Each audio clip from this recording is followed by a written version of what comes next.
Hey everybody, this is Cameron from Obnoxious and Anonymous, and welcome to another chapter review of Mark Frost's latest Twin Peaks book titled The Final Dossier. I am joined today by George. How's it going? Hey Cameron, how's it going? Thanks for having me on again. Oh, no problem. Thank you so much for coming on. Today we are going to be discussing one of the most epic chapters of this book, the Dr. Lawrence Jacoby chapter, which honestly probably should have been two chapters. Because halfway through the Jacoby chapter, it kind of turns into a postscript that eventually just builds to connect him to how he met Nadine in the newest series. But since so many characters appear in different chapters in this book, probably would have been better just to close out the Jacoby chapter and then have sort of like an Ed, Norma, Nadine chapter and just bring him in at the tail end of that. Don't you think? Because this is a huge chapter. I mean, most of the chapters in this book are about 3-4 pages. This goes on quite a bit. Yeah, it goes on like 15 pages. The structure is definitely a lot. The chapter structure is a lot different than a lot of the others. So it's kind of odd to kind of form it like this. Seems like 2 to 3 kind of main story points kind of going on all at once. But it's still enjoyable. It's just oh, definitely. Kind of but if I had one complaint about this chapter in particular, is it seems very much that this is not the writings of Tamara Preston in this part. This is the writing of Mark Frost. Yeah. Because Tamara Preston is making references to things that I know are near and dear to Mark Frost's heart. Yeah. And a young woman in the FBI isn't going to have the knowledge that Mark Frost does, who's lived longer and on this planet. So reading the Jacoby section in particular, I made a note saying, this is Mark Frost writing this. This isn't Mark Frost writing Tamara Preston writing this.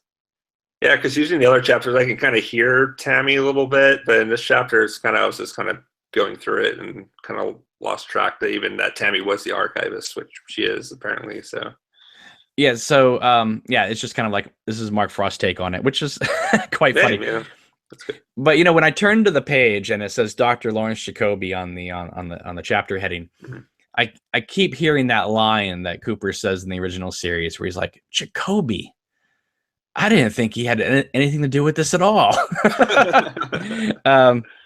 So it's quite amusing. All right. Yeah. Now this chapter does kind of play like Forrest Gump to me because Dr. Jacoby is in key places in recent American history, whether it be in Florida at the 2000 election, whether it be in New York for the 9/11 attacks, wherever Mark Frost needs him to be in recent American history, he is. But that kind of fuels his Dr. Amp rants and things like that. So I mean, it does make sense, but it is kind of amusing that he's just kind of everywhere we need him to be. It's pretty bombastic where just he was there conveniently there for 9/11 and all these other big events. It seems like I could see him at some places, but it seems a little too convenient for his arc to be in all these major disaster and sort political history and whatnot. And I just want to say that I'm nitpicking. And I'm not nitpicking to complain. I'm just like it's kind of amusing. It plays like Mark Frost's take on Forrest Gump. Yeah, if you were to nitpick a chapter, this would probably be the best one to do. So, but the quality of information in this chapter is amazing. Oh yeah, right off from the start, saying that that for obvious reasons that we saw in the 2 series and in the missing pieces, Dr. Lawrence Jacoby's practice license to practice medicine was revoked. Surprise, surprise, everybody.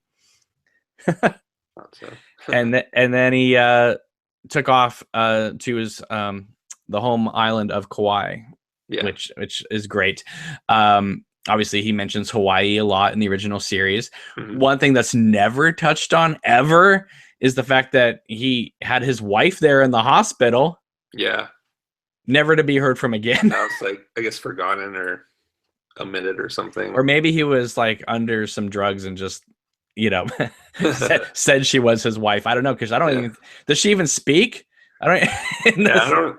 I barely remember. I'm probably going to have to I mean, I'm probably paying more attention to that on another rewatch of the original series because I vaguely remember him mentioning a wife, and it just Well, one thing I like about the chapter is it gets into the fact that Dr. Jacoby kind of reacquaints himself with activism, and he kind of ignites that flame inside him again. And he kind of because of obviously recent American history, he is definitely becoming very skeptical. He's turning against the man. yeah, totally. And he's getting re-radicalized in a very amusing way. Yeah. He starts a podcast, which of course becomes the video, a podcast, the Dr. Amp Show. It says, let's see. Tamara says, I feel compelled to reiterate that Jacoby lived in Hanalei Bay, first made famous as the home of Puff the Magic Dragon. Getting to the point that Jacoby and Jerry Horn are apparently good friends because of quote unquote killer weed. I don't recall ever seeing Jacoby and Jerry Horn interacting in the original series. So this must have been a friendship that maybe got started after the series. Or maybe it just wasn't either touched upon, or maybe they had a falling out. I mean, I can kind of see it where in, I think the scene in part 5 where Jerry's kind of tuning into his podcast while he's, lighting up. That's really the only closest thing to any kind of, it's not even really an interaction, but no. And it kind of just seems like Jerry watches the show more than, because the book makes it clear that Jerry is helping to fund the show. Wow. So I don't think he's making good money with those shovels. I mean, with that shipping, handling, and all that. Well, and he's only selling, he's only getting a shipment of 5 at a time. I mean, come on. Yeah. So, Jacoby, since the original series aired, he toured with the Grateful Dead. He looks like a deadhead. I mean, completely. His colors, so he was, working for, what was it, Dr. Little Poops right before the Y2K crisis. Then he obviously was in Florida for the 2000 election and the 9/11 in New York. It's just so funny because and then where does he end up? Back in Twin Peaks, in a mobile home. It all comes back around, except for a mobile home, but Yeah, it's just it's quite amusing that he lives this crazy lifestyle, and then he's just broadcasting, from his little mobile home back in the mountains of Twin Peaks. And again, I think it's great that Russ Tamblyn is such a great actor. Oh yeah, that even though we get none of this backstory in the new series, reading this chapter, you can see this history in his performance. Yeah. When he's ranting and raving on the on his videos and things like that. It's quite amusing, and he's just a great actor. So it kind of just gets into how he started his Dr. Amp podcast. Obviously then it became videos. And he broadcasts an hour a day, 5 days a week. So he takes weekends off apparently. Have some time off, from ranting and all that stuff. So, and apparently his show is popular. I mean, we don't see it being played to that many people. So he seems really underground, but apparently he is kind of a known figure in get back in the town, obviously. I do like the fact that it says that he doesn't want to deal with people, so he does a lot of his shopping at night when everyone is kind of not on the streets anymore, which again makes sense because he bumps into Nadine at nighttime, and he's just kind of impressed that she has his shovel. Because he doesn't think anyone's buying these, because obviously he's only getting 5 at a time. But I don't know what it is about Dr. Jacoby. Maybe it's just the fact that Russ Tamblyn plays him in a certain way with a twinkle in his eye, but I've always liked that character. And I remember in the first series when Cooper sees him staying at Laura's grave, you just, there's just a part of his character that just makes you forgive him for whatever transgressions he has done in his life. Yeah. I mean, where do you think that comes from? I mean, it's the writing, obviously, it's the acting, but I mean, what is it about Lawrence Jacobi that makes us empathize with him? I mean, he is kind of. I mean, I don't think he like represents like the little guy necessarily, but it's just. I think the way he is with a lot of the townspeople of Twin Peaks, because he has a lot of scenes interacting with Bobby and the Briggs and Sarah Palmer, and list goes on, and of course Cooper and the sheriff's department. Like he has a lot of personality, and even though that he has made some transgressions and whatnot, especially with Laura, he seems like he's kind of like a very like people person for the town of Twin Peaks, and I just think that he relates a lot to everyone, even though he is somewhat cynical in areas. He's somewhat questionable in some of his methods. I still think that I think he can really relate himself to a lot of different people. I think that's why he's a psychiatrist. But I think, I mean, at least for me, because my favorite moments for Jacoby are the ones where he would kind of integrate himself into other people's like lives or their problems, especially the scene with him and Bobby in season 1. That's such a powerful moment, and just for everything else, it's powerful. The music's great, and then the dissolve to the bird is just transcendent. Yeah, it's just. So I mean, I think that's. I mean, at least for me, I think that's what his appeal is the way he kind of helps people. The way, I mean, he definitely has good intentions.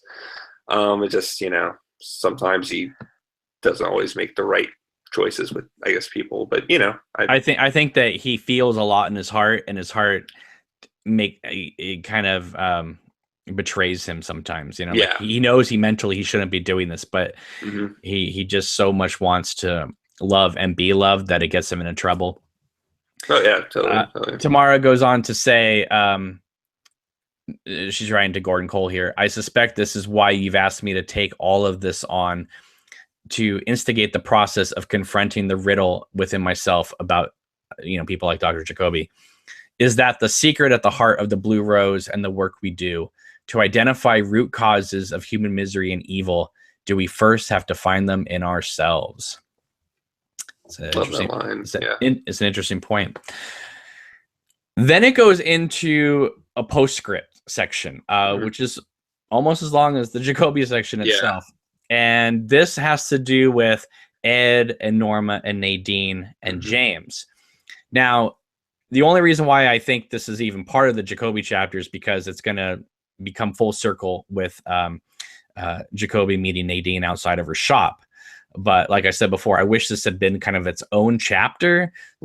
And then still bring in Jacobi at the end, because there's many chapters in this book where you get a little tidbit here and there about a character, and then later on you see more about it in another chapter. So I'm not really complaining about anything in this chapter. I'm just saying I think it probably would have been better as 2 chapters. Yeah, it's kind of all like just put together, and it's kind of bulky for like a chapter. So it's like the rest of the flow of the book, a lot of the chapters are kind of shorter or more like to the point, I guess, more focused. But yeah, it's still a lot of great information. Oh, completely. All right, so let's get into this. It gets into the whole 25-year history of Ed and Norma, which is something that I know I really wanted to know about. More than where's Audrey? I wanted to know more about Ed and Norma. Obviously, where we are in the new series seems to be exactly where we left off in the previous series, almost to a fault at times, where it seems like we're getting repeats of the same scenes, just interpreted in new ways. But this chapter puts everything in perspective, and I wish this had been touched on a little bit. It says, okay, the return of Hank Jennings to prison seemed to be the catalyst that would bring obviously Ed and Norma together finally, which is what we saw towards the end of the second season. But then Nadine woke up from her thing, right? And then when Annie got out of the Black Lodge and Norma had to devote herself to helping her, that took away from Ed, as well as obviously Nadine being back to her kooky ways. It said that, it says a year after that, when Nadine finally appeared to be on the mend, and Ed had worked up his courage to break away from his troubled wife once and for all, James drove his troubled life into a ditch, requiring Ed's help. And then it gets into this whole thing of how the Evelyn Marsh situation that James found himself in kind of plagued him for a long time. And he had to testify in her trial, and lawyers were like calling questions into his character. And that kind of sent James, on even more of a road odyssey straight to Mexico, where he started working with like a drug dealer. and then there's this whole like drug raid that happens, and he has to like hide in a trunk, and there's like a big shootout that happens. And you were mentioning earlier that before we recorded that it kind of reminds you of like a scene out of Steven Soderbergh's Traffic. Wouldn't you have loved to have seen this? Hey, I mean, it's not, I don't think it is pretty bombastic, but it's kind of elevated from the Evelyn and James and Evelyn, subplot in season 2, but I think, that was a perfect evolution for his character. So I don't find it so outlandish, but it is kind of, it's kind of ridiculous, but in a really good way. But I would have loved it if he was talking with Freddie, and then Freddie goes, "So how did you end up here?" And then we got a flashback to a set piece like this where Lynch is directing drug raids and drug fights in Mexico. Oh, that would have been great. I would love to see Lynch do something like that, just a bombastic drug cartel kind of standoff. Well, we kind of got that a little bit when that Russian mobster took on Hutch and Chantel on the street. We got kind of a sense of that. But anyway, it says that Tomorrow talks about this thing called Hurley Luck, which I love. Says she's talking about James here. James didn't have a criminal bone in his body, but Trouble sure had a knack for finding him. Major Briggs refers to this in the dossier as something the family has always sarcastically called Hurley Luck. And James definitely has that. So James got arrested in Mexico, and apparently Sheriff Harry S. Truman and Gordon Cole helped get him out of a Mexican detention center, which is fantastic. They brought him back to Oregon, where he had an arrest warrant out for him for jumping, bail and trial, whatever, to be in the Evelyn thing. And Ed took time away from his shop to go down there and kind of help mentor James back. So that was a fascinating detail. And then says James, moved back to Twin Peaks, got a job at the big Ed's gas farm. So again, like Jacoby, what comes around goes around, you know what I mean? Or what goes around comes around. I mean, see, I'm just like Lynch. I'm like flipping things backwards and every which way.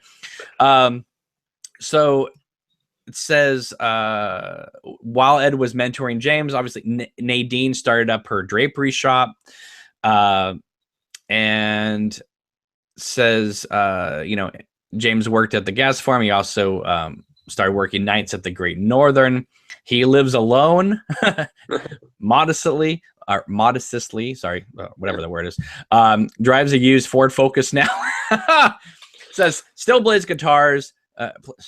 Still plays the guitar, playing simple, appealing songs about unrequited love and heartbreak. And he sometimes performs locally, which we saw in the series. That explains that. And then says here, let's see, we're going through here. Obviously Nadine got addicted to Dr. Amp's show. She installed one of the golden shovels in her window like a holy relic, which we saw in the show. Says during one of his weekly nocturnal supply runs, Jacoby noticed one of his golden shovels hanging in Nadine's window.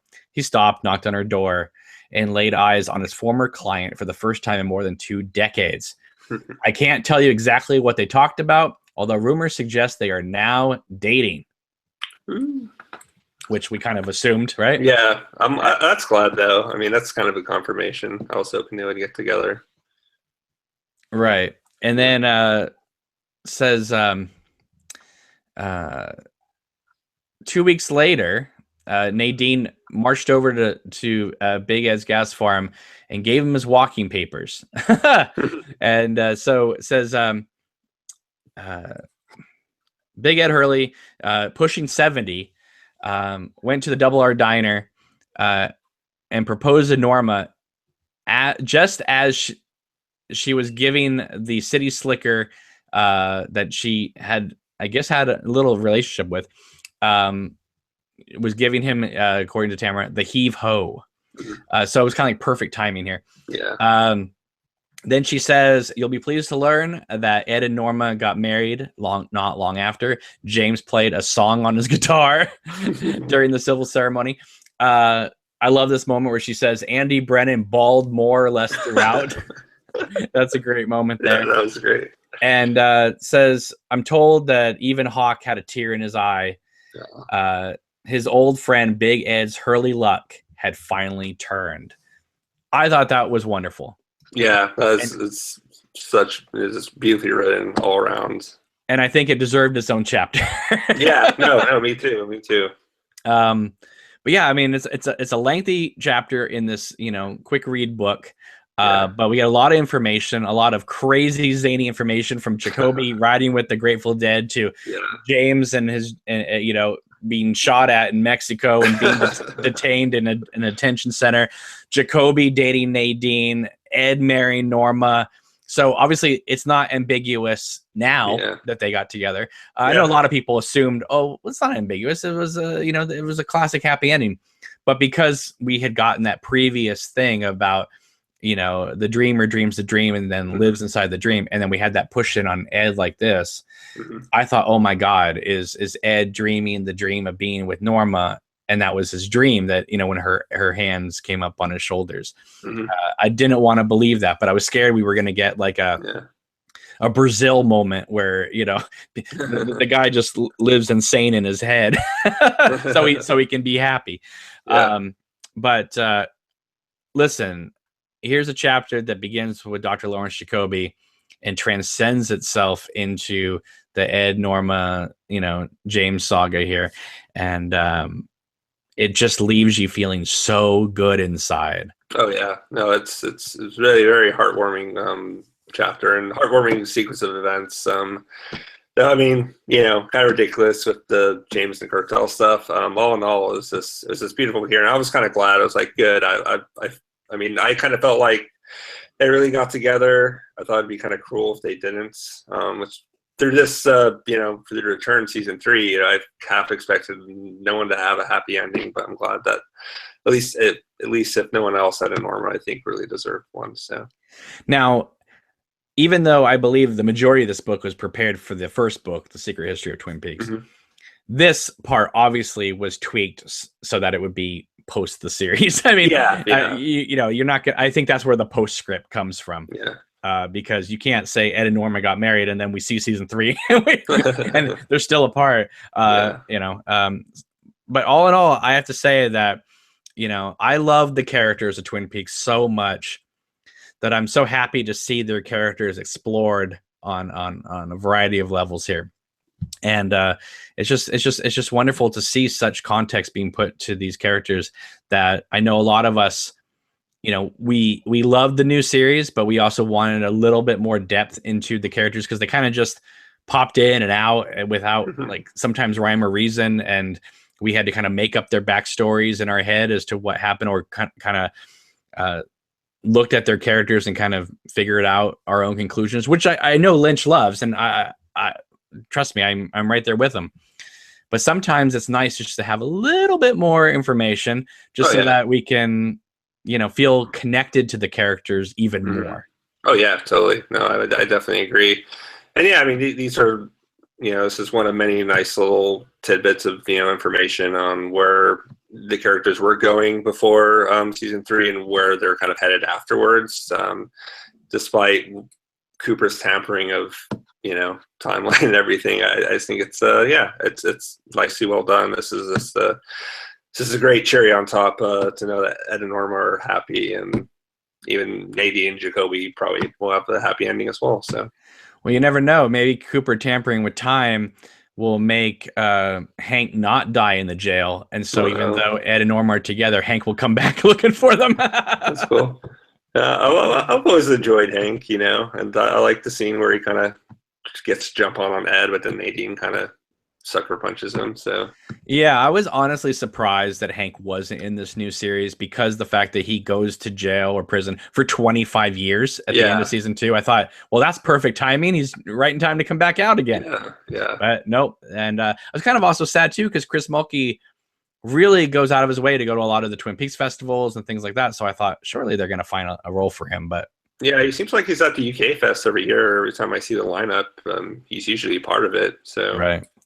But it's a shame. Maybe they'll find a role for him somewhere in moving forward. Yeah. Listen, I adore this book. I love this book. This book is giving me, as a Twin Peaks fan, everything I wanted to see. Not necessarily like when I say that, I don't mean like, you know, it's just giving me what I wanted, so I'm just like happy. Yeah. I'm just saying it's just what I wanted was just more depth, more context, so I could feel connected to these characters again, and not just use my own nostalgia from the show and the movie to fill in the gaps in this new series. No, definitely. And I mean, it provides really great context. I mean, regardless, I'm a big fan of season 3. I thought, you know, they really hit a lot of great marks, but this even gives it more depth. It explores it even further, more so than I thought Mark Frost would. You know, I'm right, and it's not. It's the word I was searching for was fan service. It's not fan service. Yeah. It's not like, well, the fans expect this, so I'm just going to give it to them. Yeah. Obviously, the Ed and Norma romance went through a lot of twists and turns, very much in that soap opera kind of way. Yeah. But I'm just so happy that I love Everett McGill, you know, and it's great to see him back. It's, you know, great to see Peggy Lipton back. I love those two together. Yeah. They have really great chemistry. Yeah, and yeah, I'm blown away. I love this chapter, and hope you guys did too. So let us know in the comments below what you thought of this chapter, the Dr. Jacoby / Ed, Norma, Nadine, James chapter. Tagged in the postscript there. Yeah, and be sure to like these videos and subscribe to the channel, and subscribe to the Facebook page and the Twitter account and all that jazz. So you guys, thank you so much for all your love and support. We truly appreciate it. You take it easy, and we will see you soon. Take care. Bye.